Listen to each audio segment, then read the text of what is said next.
करा समाजामध्ये.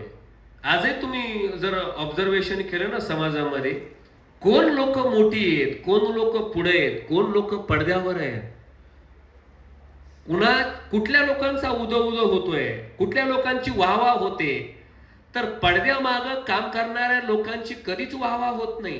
कुठल्या कार्यकर्त्यांची वाहवा होते, कुठला कार्यकर्ता नेत्यापर्यंत जातो, कुठला कार्यकर्ता राजकारणात पुढे जातो, कोण शिक्षक पुढे जातो, कोण डॉक्टर पुढे जातो, कोण वकील पुढे जातो, कोण समाजकारणी पुढे जातो आणि कोण राजकारणी पुढे जातो, याचा अभ्यास केला तर सहज लक्षात येतं जी माणसं बोलणारी आहेत ती माणसं पुढे जातात, बोलणाराच्या आंबाड्या विकतात, न बोलणाराचे गहू सुद्धा विकत नाहीत. हा इथला नियम आहे.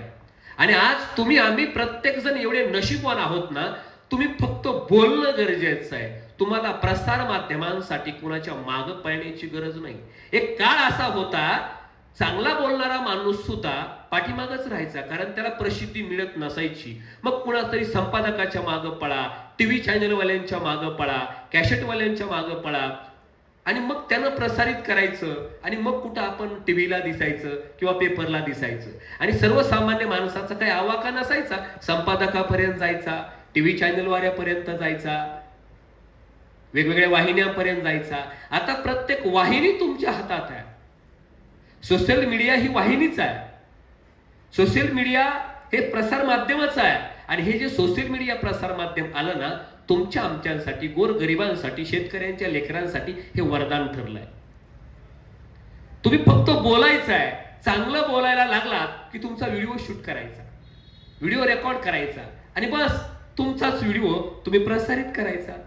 पण त्या अगोदर तुम्ही तुमचं वक्तृत्व घासलं पाहिजे, तुम्ही तुमचं वक्तृत्व तासलं पाहिजे. घासावा शब्द, तासावा शब्द, तोलावा शब्द बोलण्यापूर्वी त्याला रंगवा, त्याला नटवा, त्याला आकार द्या. कुठली चारोळी घेऊ म्हणजे चांगलं वाटन, कसा शेवट करू म्हणजे चांगलं वाटन, काय शेवटी चारोळी घेतली पाहिजे म्हणजे चांगलं वाटन, काय उदाहरण टाकलं पाहिजे म्हणजे चांगलं वाटन, याचं चिंतन करत राहा, याचं मनन करत राहा, त्याच्यावर विचार करत राहा. मी काय चांगलं टाकू? व्हॉट्सअप बघताय ना तुम्ही, व्हॉट्सअपमध्ये मला काय चांगली चारोळी भेटू शकते का?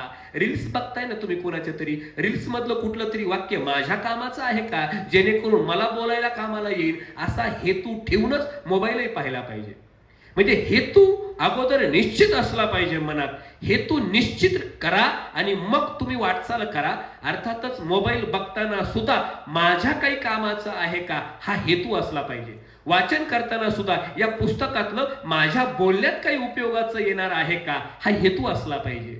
ऐकताना सुद्धा त्या वक्त्याचं भाषण मी ऐकतोय, पण ते माझ्या काही कामाचं असेल का, त्यातलं एखादं वाक्य मला मिळेल का, त्यातला एखादा कंटेंट मला सांगण्यासाठी काही उपयोगाला येईल का, या भावनेनं ऐकायला बसा. एखादं कीर्तन ऐकायला बसला तुम्ही, या कीर्तनातला काहीतरी एखादा प्रसंग मला माझ्या भाषणात सांगता येईल का, या भावनेतून ऐकायला बसा. म्हणजे ऐकताना, बोलताना, चालताना, मोबाईल पाहताना तुमचा हेतू निश्चित असला पाहिजे. माझ्या काय कामाचं आहे, इतकं स्वार्थी बनलं पाहिजे माणसानं की आपला स्वार्थ प्रत्येक गोष्टीत पाहिला पाहिजे, आपलं हित प्रत्येक गोष्टीत पाहिलं पाहिजे. आपुलिया हिता जो असे जागता, धन्य माता पिता तयाचिया. तुम्ही हित बघा, तुमचं याच्यात फायदा काय आहे. जर रील्स बघत बघत, आता होतं काय माहिती का, सध्या रील्सचा जग आहे, जमाना आहे. रील्स बघत बघत बघत बघत एवढा वेळ जातो, एवढा वेळ जातो, आणि मग शेवटी लक्षात येतं, अरे रील्स बघत बघत मला कळलंच नाही की एवढा वेळ तर निघून गेला. मग तो वेळ कुणाला दिला? रील्स बघताना काय हेतू होता? आपण म्हणतो ना हेतू काहीच नव्हता, उगा आपलं बघत होतो, मला बघावशा वाटल्या म्हणून बघत होतो. नाही नाही नाही, रील्स बघताना सुद्धा तुमच्या डोक्यात तेच असलं पाहिजे, हेतू असला पाहिजे. माझ्या भाषणात काही कामाचं, मला कामाचं काही सापडतंय का? आणि हे ज्या वेळेला तुमच्या सातत्यानं तुम्ही हेतुपूर्वक काही बघायला लागताल, वाचायला लागताल, ऐकायला लागताल ना, त्यावेळी प्रत्येक वेळी तुम्ही तुमचा हेतू निश्चित करूनच जाता. ती सवयच लागते, आणि त्यालाच म्हणतो आपण वक्तृत्वाच्या नशेत गेलेला माणूस. त्या नशेतच जाता तुम्ही आपोआपच, आणि ती सवय तुमची बनते की आता मात्र आपल्याला आपल्या कामाचं जिथं आहे तेच वेचायचंय. वाचताना सुद्धा नुसतं वाचत राहायचं नाही, वाचा, वेचा, साठवा, वेळेवर आठवा, आणि मग तुमचं भाषण वाटवा. उगाच पेपर वाचतोय ना, पेपर मधली एखादी तरी लाईन अशी असेल, एखादं तरी काही सुभाषित मिळेल मला, एखादा काही कंटेंट चांगला मिळेल मला, मला काय मिळेल या हेतून वाचन करा. मला काय मिळेल या हेतून समोरच्या माणसाचं ऐका. सहज एखाद्याचं बोलणं ऐकत असाल ना तुम्ही, तर त्याच्यातलं मला काय मिळेल याच उद्देशानं, याच हेतून त्याचं बोलणं ऐका. आणि चांगला वक्ता बनायचा असेल तर आधी चांगला श्रोता बना. चांगला श्रोता उत्तम वक्ता बनू शकतो. जो फक्त स्वतःच बोलायला चालू करतो, कुणाचं काही ऐकूनच घेत नाही, तो कधी चांगला वक्ता होऊ शकत नाही.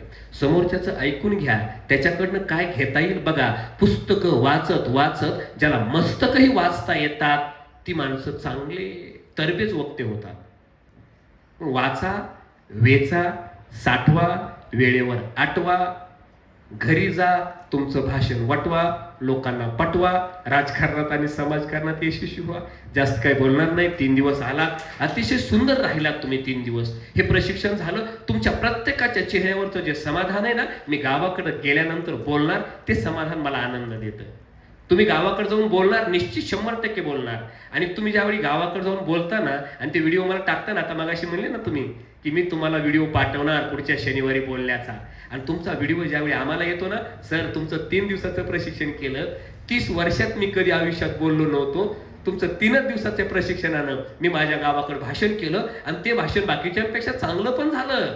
त्यावेळी आम्हाला खरा आनंद होतो की आपण योग्य दिशेनं काम करतोय, आपण लोकांची फसवणूक नाही करत, आपल्याकडं लोकांची फसगत होत नाहीये, आपण जे करतोय ते सत्याचं काम करतोय, याचा आम्हाला आनंद होतो. तुम्ही आलात, 3 दिवस राहिलात, अतिशय खेळीमेळीमध्ये 3 दिवस काढलेत तुम्ही. एकमेकांसोबत सुद्धा अतिशय प्रेमानं वागलात. तुमचा ग्रुप असाच राहू द्या. तुमची जी अटॅचमेंट झाली ती अशीच राहू द्या. एकमेकांच्या सुखदुःखाला धावून जा. आयुष्य क्षणभंगूर आहे. सगळेजण एकमेकांसोबत कायमस्वरूपी राहा. 3 दिवस भेटलात ना, जन्मभर एकत्र राहाल अशी अपेक्षा ठेवतो. आणि तुम्ही वक्तृत्वाच्या अंधारात आहात, तुम्हाला उजाडात आलात, तुमचा एखादा मित्र सुद्धा एखादा उजाडात करण्याचा प्रयत्न करा. तुमच्या एखाद्या मित्राला सुद्धा खरं सांगा की खरंच मी नायकवाडे सरांचं प्रशिक्षण केलंय म्हणून बोलू शकलो, तू जा तिथं. ही भावना ठेवा, हा उदात्त हेतू ठेवाल अशी अपेक्षा करतो आणि थांबतो. जय हिंद.